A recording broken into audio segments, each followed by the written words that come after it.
Style guide for the short form. Maybe the next AP style guide. Is that what we're shooting for? Maybe. Well, it kind of all was like life. It all kind of fell into this.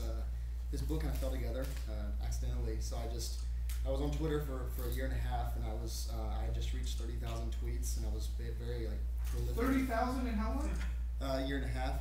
Just checking. I'm at 41 now, and I was very prolific. I was live streaming everything second by second to Twitter, and I was actually doing it before I even knew what social media was. I was just some kid from Florida, but I was actually doing it, and I'm like, this is social media, and I was meeting people, and when I decided to move to San Francisco, I was like, well, where do I live? Where do I work? So I used Twitter to sell all my stuff and to find an apartment and to find a job and move across country in like 20 days. And that was when I moved here, I already had an ecosystem of friends and a community because I already had this Wolfie over Twitter. A friend of mine, Abby, approached me and said, why don't you write about what you're doing with Twitter and what, how you're using it. So I started writing some things down. I was like 40 or 50 pages in, and I thought, well, I saw a couple books come out about how to like market yourself with Twitter, or how to like what are replies, what are searched out Twitter, really basic stuff, things that you could probably read a couple of blog entries about, or Chris Messina's Twitter PB Wiki and know exactly what Twitter is. So I met my friend Dom, who was one of the creators of Twitter, and we decided to make a style guide. Which style guides are really common. A lot of students read them when they're in school, and this is a style guide for 140 characters or less. So you're able to lead a group of people, master the conversation on or offline, you develop rapport, develop Wolfie, and kind of make the ecosystem a part of yourself, or extension of yourself, using very, very short bits of information. So that's been our main drive, has been making this, because it's always, when we're doing case studies on this, we notice everyone's first tweet is like, trying this Twitter thing, not really sure what it is, or how do I get all this 140 characters, and like these really basic questions that people can learn on their own. I think you should be able to hand them this guide and say, well, read a couple pages of this and you'll get an idea of how you can really make this your own. So that's what we're doing with that. So you just felt that because you knew these people from your online Twitter relationships, you could trust them to help you get a job and get settled and do all that stuff? Yeah, just touch down to like, a fake community, like I touched down and no one's there, it's like this old big joke. That would be hilarious. Actually, when you first came to town, I mean.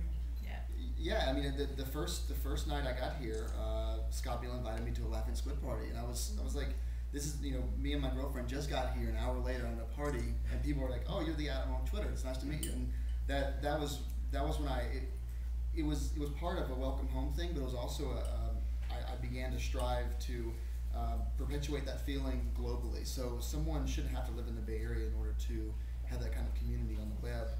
So I started seeking out different services that allow you to find individuals in your area using Facebook or Twitter and location-based networking. So you can kind of build your own communities. I've helped a lot of tweet ups in very small rural areas because people wanted to make real connections. Like you were saying, that people began using it for connections. It wasn't just a one-way road. So that's our human nature, and we need to embrace that and find ways to make that easier to do. And that's what I've been doing with Twitter and Facebook.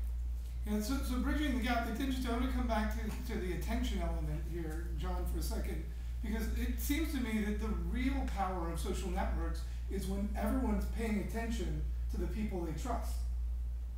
And isn't that ultimately what the social networks are providing us? One of the ways social networks have been powerful for you, but what is the real power of social network for your professional life, perhaps? Well, so it's one of those things that I've noticed is, as John was saying earlier, the personal and professional being the same thing these days. We're kind of those are kind of merging. It's really used to be like, people ask me sometimes, should I have a personal Twitter and a professional Twitter or a personal Facebook? And there's no need for that. And it's interesting because a few companies were asking me, well, how do we get online and get a voice and get people to come to us and make this community, and we have these users. One great example of this was I worked at this company called Uno, and they had this really cute logo. It's like the Singular Man. He's got his arms sticking out. So because they're a social media aggregation tool in San Francisco, I said, well, I'll just go on Upcoming, and I'll RSVP at all these tech parties as the logo.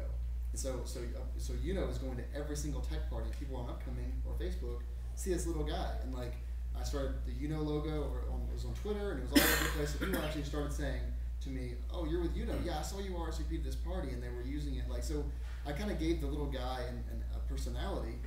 So instead of being the Ford Motor Company logo, it's actually a guy that represents Ford on Twitter, and he's the voice of Ford. So you've got to, if you're gonna go online, don't be the big conglomerate, Kraft Foods now have a Twitter account. Be this guy who loves the company, or be a personality and make people fall in love with your personality online, so they kind of confide in you and trust you. Be human. Yeah, keep it human.